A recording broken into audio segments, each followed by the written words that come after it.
Hello students, today we'll be continuing chapter number 1 of SS for standard 10 student. The name of the chapter is Rise of Nationalism in Europe. Okay. So अपने last lecture में अपना 2.3 topic से बाकी, that is page number 10. The topic is a new conservatism after 1850. A new conservatism after 1850. So let's start. Following the defeat of Napoleon in the year 1815, European government were driven by the spirit of conservatism. अब 1815 में जब Napoleon की defeat हुई, Napoleon की जब defeat हुई 1850 में, तो पूरे यूरोप में कंजर्वेटिज्म का अप्रोच आ गया. पूरे यूरोप में कंजर्वेटिज्म की स्पिरिट आ गई. कंजर्वेटिज्म मतलब क्या होता है? कंजर्वेटिज्म एक ऐसी पॉलिटिकल आइडियोलॉजी है जो बिलीव करती है धीरे धीरे चेंजेस ला rather than gradual change, rather than quick changes. मतलब जो भी चेंजेस है वो ग्रेजुअल धीरे धीरे आना चाहिए rather than quick changes. Quick changes नहीं, मतलब दो, एक कंजर्वेटिज्म होता है और एक होता है रिवॉल्यूशनरी. रिवॉल्यूशनरी मतलब क्विक चेंजेस लाना, हमको मोनार्की नहीं चाहिए, डेमोक्रेटिक गवर्नमेंट चाहिए. और कंजर्वेटिज्म मतलब जो मोनार्की में ज्यादा बिलीव करते हैं और धीरे धीरे चेंजेस लाने में बिलीव करते हैं. तो जैसे नेपोलियन की डेथ हुई इन द ईयर 1815, तो कैसे यूरोप में गवर्नमेंट आ गई, कंजर्वेटिज्म अप्रोच आ गया. ठीक है.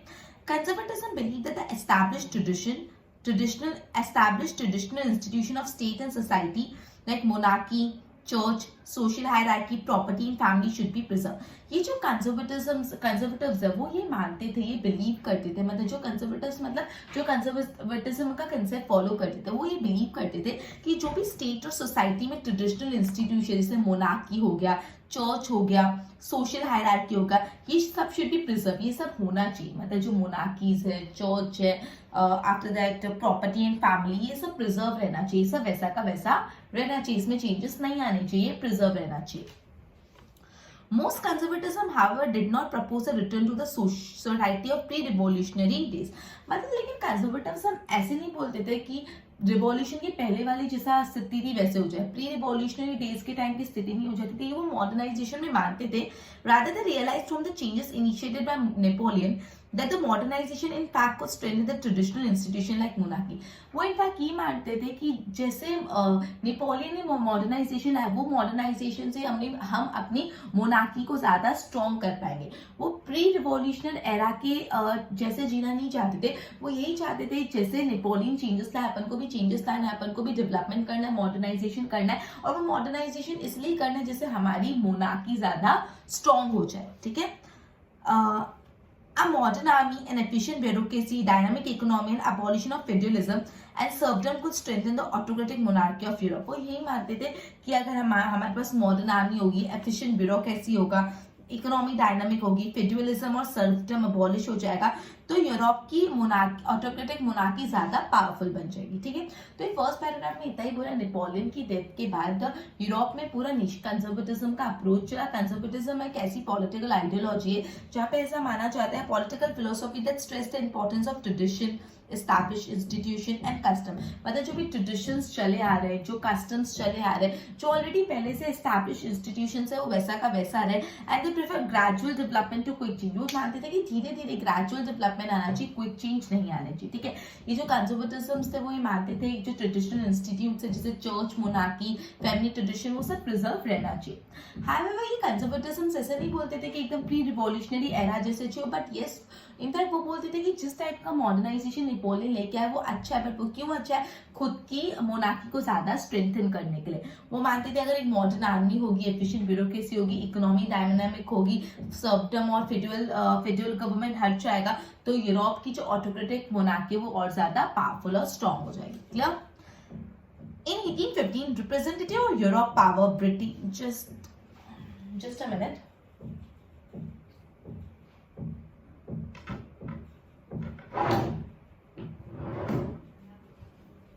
Okay. In 1815, representative of European power के representative कौन कौन? ब्रिटेन, रशिया, पर्शिया, ऑस्ट्रिया, ये जो बड़े बड़े यूरोपियन पावर थे, यूरोप के पावर थे, उनके सारे रिप्रेजेंटेटिव, मतलब उनके पूरे कंट्री को रिप्रेजेंट करते हुए कुछ लोग हु कलेक्टिवली डिफोटेड नेपोलियन, इन सब ने मिलकर नेपोलियन को हराया था. met in Vienna to draw a settlement for Europe. मतलब बेसिकली ये जो यूरोप के पावर है उनके, मतलब यूरोप के पावरफुल कंट्रीज है, मतलब इन शॉर्ट उनके रिप्रेजेंटेटिव, जैसे कौन सी पावरफुल कंट्रीज है, ब्रिटेन, रशिया, पर्शिया, ऑस्ट्रेलिया, उनके रिप्रेजेंटेटिव मिले कहाँ पे? वेनिया में मिले. वेनिया क्या है? वियना ऑस्ट्रिया का कैपिटल है, वियना क्या है, ऑस्ट्रिया का कैपिटल है, वहां पे मिले और उन्होंने यूरोप के लिए कोई सेटलमेंट करने का सोचा, कोई प्लान बनाने का सोचा, और ये जो यूरोपियन पावर्स है उन्होंने साथ में मिलके नेपोलियन को हराया था, ठीक है। The Congress was hosted by Australian chancellor duke Metternich. Okay, Congress was hosted मतलब ये जो मीटिंग वाज होस्टेड मतलब कांग्रेस मतलब जनरली देखा जाए तो जब असेंबली ऑफ पीपल, जब कुछ लोग मिलके कुछ डिस्कस करते हैं अबाउट पॉलिटिकल मैटर्स और समथिंग, तो उसका कांग्रेस बोलते। तो ये जो वियना में सब लोग मिले थे, वो पूरी जो कांग्रेस थी वो पूरी मीटिंग को होस्ट किसने किया था, ऑस्ट्रेलियन, मतलब ऑब्वियसली ये वियना में होता है, वियना ऑस्ट्रेलिया में, तो ऑस्ट्रिया के जो चांसलर थे, चांसलर मतलब एक कोई गवर्नमेंट ऑफिशियल्स होता है ऐसा मान लो, जिनका नाम था ड्यूक मेटरनिच, उसने कांग्रेस को होस्ट किया। आपको वन मार्क में पूछ सकते हैं कि कांग्रेस, ये जो कांग्रेस थी British representative sorry European countries की, वो वियना में जो हुई थी उसको होस्ट किसने किया, तो उसको होस्ट किया Australian chancellor duke Metternich. The delegates draw up the Treaty of Vienna in 1815। ये जो डेलीगेट्स है मतलब ये जो अलग अलग कंट्री, ब्रिटेन, रशिया और पर्शिया, ऑस्ट्रेलिया, जो अलग अलग कंट्री के रिप्रेजेंटेटिव आए थे, रिप्रेजेंटेटिव मतलब यहाँ पे डेलीगेट्स बोला है, जब कोई और कंट्री में दूसरे कंट्री के लोग उस कंट्री को रिप्रेजेंट करने आते हैं तो उनको डेलीगेट्स बोला जाता है। सपोज इंडिया में यूएसए का कोई आया, यूएसए को रिप्रेजेंट करने के, तो वो यूएसए के डेलीगेट्स, ठीक है। तो डेलीगेट्स मतलब कोई दूसरी कंट्री से जब हम किसी और कंट्री में अपनी कंट्री को रिप्रेजेंट करने चाहते हैं, जब हम अपनी कंट्री को किसी और कंट्री में रिप्रेजेंट करने चाहते हैं तो उस कंट्री के लिए हम डेलीगेट्स होते हैं। तो डेलीगेट्स ने मिलके ट्रीटी ऑफ वियना साइन की इन द ईयर 1815, राइट। अब ये जो ट्रीटी थी इसका ऑब्जेक्टिव क्या था, undoing most of the changes that came about in Europe during the Napoleon war. ये जो ट्रीटी साइन की थी उसका मेन मोटिव यही था कि जो नेपोलियन वॉर के टाइम जो भी चेंजेस लाए गए थे उन सबको अनडू करना, मतलब हटा देना, अनडू करना मतलब वो सारे चेंजेस अबॉलिश करना। जो Bourbon dynasty which was disposed during the French revolution, French revolution के टाइम में जो बॉर्बन डायनेस्टी उसको डिथ्रोन कर लिया, डिपोज मतलब थ्रोन से हटा दिया था। ये जो बॉर्बन डायनेस्टी जिसको फ्रेंच रिवॉल्यूशन के टाइम थ्रोन से हटा दिया था उसको वापस पावर में लाया गया, वो डिसॉर्टेड टू पावर, उसको वापस पावर में लाया गया एंड फ्रांस ओके इसको वापस पावर में लाया गया था, क्लियर हो। उसके बाद और क्या क्या हुआ, पहले वापस ये पैराग्राफ रिवाइज करवा देती हूँ। आपने पढ़ा 1815 में यूरोपियन पावर के जो रिप्रेजेंटेटिव है जैसे ब्रिटेन, रशिया, पर्शिया, ऑस्ट्रेलिया, इन जिन्होंने सबने मिलकर नेपोलियन को हराया था वो वियना में मिले। वियना में मिलकर उन्होंने एक ट्रीटी साइन की, treaty of Vienna, right, in the year 1850। और ये जो कांग्रेस थी जो वियना में मिली उसको होस्ट किसने किया था, Australian chancellor duke Metternich, okay. और ये जो ट्रीटी ऑफ वियना उसका मेन ऑब्जेक्टिव क्या था, जो भी नेपोलियन वॉर के टाइम चेंजेस है उन सबको अनडू करना, उन सबको हटाना, ठीक है। सबसे पहला क्या करा था, ये जो बॉर्बन डायनेस्टी है जो ड्यूरिंग द फ्रेंच रिवॉल्यूशन इसको डिथ्रोन कर दिया था, जिसको थ्रोन से हटा दिया था उसको वापस पावर में ला दिया, उसको वापस थ्रोन पे ला दिया, ठीक है। France lost the territory it has annexed under the Napoleon. जब नेपोलियन रूल था तब फ्रांस ने काफी टेरिटरी अपने में एनेक्स कर ली थी, वो सारी टेरिटरी भी फ्रांस ने खो दी, ठीक है। नेपोलियन वॉर के टाइम जो भी नेपोलियन के रूल के टाइम जो भी टेरिटरी फ्रांस ने एक्वायर की थी वो भी खो दी। फ्रांस भी यूरोप में ही है, ठीक है, वो भी खो दी। A series of states was set up on the boundary of France to prevent the France expansion in future। अब इन्होंने क्या किया, फ्रांस के आजू बाजू की बाउंड्री में बहुत सारे स्टेट्स बना दिए जिससे फ्रांस और ज्यादा एक्सपांड नहीं हो, जितना है अगर आजू बाजू टेरिटरीज में ओपन होता है तो आप और एक्सपांड होता जाता है। लेकिन क्या किया, मतलब जो भी फ्रांस की बाउंड्री थी, बाउंड्री भी अलग अलग स्टेट बना दी, क्यों स्टेट बनाए, जिससे फ्रांस और ज्यादा एक्सपांड नहीं कर पाए। अब कौन कौन से क्या क्या सेटअप हो वो देखो। Thus the kingdom of Netherlands which included Belgium was set up in north। मतलब नेदरलैंड का किंगडम जिसमें बेल्जियम भी आता है वो कहाँ पे सेटअप हुआ था, नॉर्थ में। Geneva which added to Piedmont in the south, मतलब जिनेवा जो है, जिनेवा भी इटली में ही है और जो पिडमोंट भी इटली में, मतलब जो जिनेवा है वो इटली में वो ये पिडमोंट में ऐड किया था और ये पूरी की पूरी जगह को साउथ में मतलब साउथ में बनाया था। Just a minute. Persia was given importance new territory on its western frontiers, Persia को न्यू टेरिटरीज दी थी उसके वेस्टर्न फ्रंटियर्स पे। And Australia was given control to northern Italy, और ऑस्ट्रेलिया को क्या कंट्रोल दे दिया था, नॉर्दर्न इटली को कंट्रोल करने का। But the German confederation of 39 state that has been set up by Napoleon was left untouched. लेकिन वो जो पता है नेपोलियन ने एक जर्मन कन्फेडरेशन सेटअप किया था 39 स्टेट्स को मिला के, वो जो जर्मन कन्फेडरेशन है उसको बिल्कुल भी टच नहीं किया, वो एकदम अनटच ही रहा। फिर in the east Russia was given the part of the Poland, Russia को कुछ पोलैंड का पार्ट दे दिया था। Well Persia was given the portion of Saxony, ठीक है, ये भी जर्मनी का एक स्टेट है, तो सिक्सोनी का कुछ पोर्शन दे दिया था पर्शिया को। The main interest was to restore the monarchy that has been overthrown by Napoleon, मतलब पूरा मेन मकसद ये था, जो नेपोलियन ने मोनार्की हटा दी थी उसको वापस लाना है and create a new conservatism order in Europe, और पूरे यूरोप में एक पूरा कंजर्वेटिज्म अप्रोच डेवलप करना है। ठीक है, तो मैं वापस बता रही कौन कौन सी जगह किसने किसने मिली, आपको 1 मार्क के लिए पूछ सकते हो। तो सबसे पहले क्या था, जो नेदरलैंड का किंगडम है जिसमें बेल्जियम भी इंक्लूडेड था, वो नॉर्थ में था। फिर जिनोवा जो था which was added to Piedmont, जो पिडमोंट में ऐड किया था और दोनों को मिला के साउथ में। पर्शिया को न्यू टेरिटरीज दे दी थी वेस्टर्न फ्रंटियर्स में। Australia was given the control of northern Italy, Australia को नॉर्दर्न इटली का कंट्रोल दे दिया। उसके बाद Russia was given part of Poland, Russia को पोलैंड का पार्ट दे दिया कुछ। And Persia was given the portion of Saxony, Saxony का कुछ पार्ट रशिया को दे दिया। ओवरऑल मेन मकसद ये था, जो भी मोनार्की नेपोलियन के टाइम हट गई थी, वो मोनार्की को रिस्टोर करना है, वापस लाना। Clear? Conservatism remained.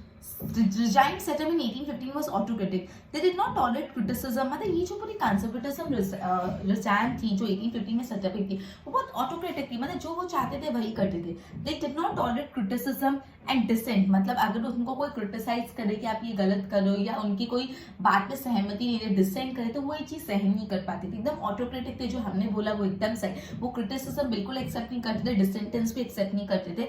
And sought to कव activity that question legitimacy of autocratic government, और जो भी ऐसी एक्टिविटी करता था जिससे ऑटोक्रेटिक गवर्नमेंट पे सवाल उठता था या ऑटोक्रेटिक गवर्नमेंट पे कुछ प्रॉब्लम आती थी, वो एक्टिविटी को कर्ब कर लेते, बंद करवा देते। मतलब एकदम ऑटोक्रेटिक गवर्नमेंट की जो हमने बोला वैसे कोई हमको गलत बोल ही नहीं सकता।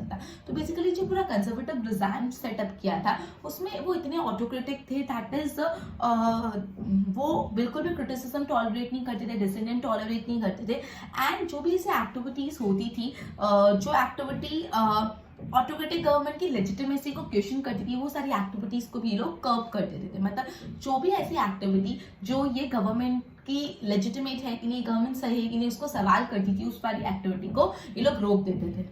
Most of them impose censorship law to control what was said in newspaper. Obviously censorship law, censorship आपको पता है कि न्यूज़पेपर में जो भी प्रिंट होगा वो गवर्नमेंट जो बोलेगी वही प्रिंट होगा। न्यूज़पेपर जो प्रिंट मीडिया होता है, वो प्रिंट मीडिया गवर्नमेंट की परमिशन के बिना कुछ नहीं छाप सकता है, कुछ नहीं बता सकता। इसको बोलते हैं सेंसरशिप ऑन प्रेस, मतलब जो प्रेस है वो पूरा गवर्नमेंट का गुलाम है। तो ये सेंसरशिप कंसेप्ट था यहाँ पे, दैट इज न्यूज़पेपर में जो भी प्रिंट होगा, जो गवर्नमेंट चाहेगी वही प्रिंट होगा, गवर्नमेंट की हामी होगी तो ही प्रिंट होगा।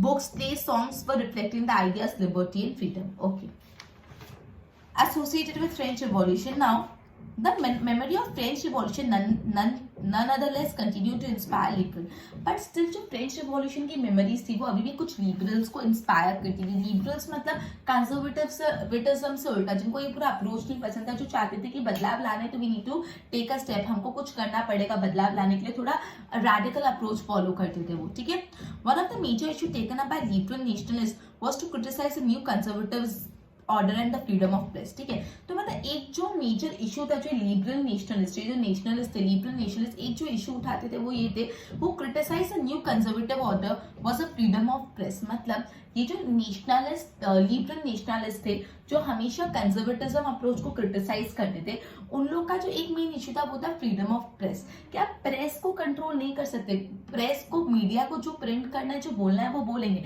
गवर्नमेंट ये नहीं कंट्रोल कर सकती। आप कंजर्वेटिज्म ऑर्डर ये नहीं कंट्रोल करते कि प्रेस क्या बोलेंगे, वो भी आप कंट्रोल नहीं कर सकते। तो बेसिकली जो लिबरल नेशनलिस्ट थे, जो हमेशा कंजर्वेटिव ऑर्डर को क्रिटिसाइज करते थे, उनका एक मेन इशू था फ्रीडम ऑफ प्रेस। क्लियर? ये अपने पूरा पढ़ा। अब न्यू कंजर्वेटिज्म आफ्टर 1815, मतलब नेपोलियन की डेथ के बाद एक पूरा नया कंजर्वेटिज्म अप्रोच स्टार्ट हुआ। अलग अलग एरिया जो मतलब जो भी चीजें नेपोलियन के टाइम हुए थे वो अंडू हो गए। ठीक है, अब नेक्स्ट टॉपिक है अपना the revolutionaries, right. During the year following 1815 के बाद जो years थे, a fear of repression drove many liberal nationalists underground। मतलब अब क्या था कि जो लिबरल नेशनलिस्ट, जो कंजर्वेटिज्म के अगेंस्ट थे, उन लोगों को ऐसी एक्टिविटी करनी थी कि जिससे वो लोग गवर्नमेंट को क्वेश्चन कर पा रहे हैं, ऑटोक्रेटिक मोनार्की को। लेकिन जब भी वो ऐसी एक्टिविटी करते थे तो ऑब्वियसली जो मोनार्कीज होते थे वो उनको सप्रेस कर लेते थे, ऑप्रेस कर लेते थे। इसलिए उन्होंने अंडरग्राउंड से काम करना चालू किया, अंडरग्राउंड में सीक्रेट काम करना चालू किया, सीक्रेट एक्टिविटी, सीक्रेट ग्रुप्स बनाने लग गए। Secret society sprang up in many European states to train revolutionaries spread the idea. मतलब सीक्रेट सोसाइटीज बनने लगी यूरोप में, और ये सीक्रेट सोसाइटी जो रिवॉल्यूशनरीज होते हैं उनको ट्रेनिंग देते थे और पूरा रिवॉल्यूशनरी आइडिया फैलाते थे, ठीक है। To be revolutionary at that time mean the commitment to oppose monarchial form. उस टाइम पे रिवॉल्यूशनरी होने के लिए आपका एक कमिटमेंट हमेशा होना चाहिए कि आपको हमेशा मोनार्कियल फॉर्म को अपोज करना है। That has been established after the Vienna Congress and to fight the liberty and freedom. मतलब to be a revolutionary दो कंडीशन पूरी होनी चाहिए कि जो विनिया के टाइम कंजर्वेटिज्म अप्रोच डेवलप था उसको पूरा अपोज करो, और किस चीज की इच्छा करो, fight for liberty and freedom, freedom और लिबर्टी के लिए हमेशा लड़ो। ये सारी चीजें to be a revolutionary main चीजें थी। Okay, one such individual. अब ठीक है, अपन ने यहाँ पे क्या पढ़ा कि 1815 के बाद बेसिकली ये बहुत सारे सीक्रेट ग्रुप सेटअप होने लगे। ये जो सीक्रेट ग्रुप्स है वो रिवॉल्यूशनरी का कंसेप्ट फैलाते थे, वो रिवॉल्यूशनरी को ट्रेन करते थे और रिवॉल्यूशनरीज का मैसेज स्प्रेड करते थे। उस टाइम पे टू बी रिवॉल्यूशनरी आपको ये जो मोनार्कियल फॉर्म है उसको अपोज करना होता था, और जो भी मतलब they need to fight for freedom and liberty, freedom और लिबर्टी के लिए फाइट करना होता था, ठीक है। One such individual was Italian revolutionary Giuseppe Mazzini Italian revolutionary था। कौन था? इटली का एक रिवॉल्यूशनरी था। बॉर्न इन जिनोवा, जो कहाँ पे बॉर्न हुए थे? जिनोवा में बॉर्न हुए थे in the year 1807। He became the member of secret society of the Carbonari. Carbonari एक सीक्रेट सोसाइटी थी रिवॉल्यूशनरी की, वो उनके मेंबर बन गए, ठीक है। तो एक बहुत फेमस इटालियन रिवॉल्यूशनरी है जिसका नाम है गिसेप्पे मज़ीनी। ये जो गिसेप्पे मज़ीनी है वो बॉर्न हुए थे जिनोवा में इन द ईयर 1807, और ये एक बहुत फेमस सीक्रेट सोसाइटी जिसका नाम है कार्बोनिया, उसके मेंबर थे। As a young man of 24, he was sent into exile in 1830। मतलब जब वो खाली 24 साल के थे तब उनको एक्साइल में से मतलब कंट्री से निकाल दिया था, एक्साइल में भेज दिया था for attempting a revolution in Liguria. मतलब लिगारिया में एक रिवॉल्यूशन करने वाले थे, एक रिवॉल्यूशन करने का अटेम्प्ट किया था, वो जुल्म में उनको एक्साइल कर लिया था, निकाल दिया था अपने कंट्री से।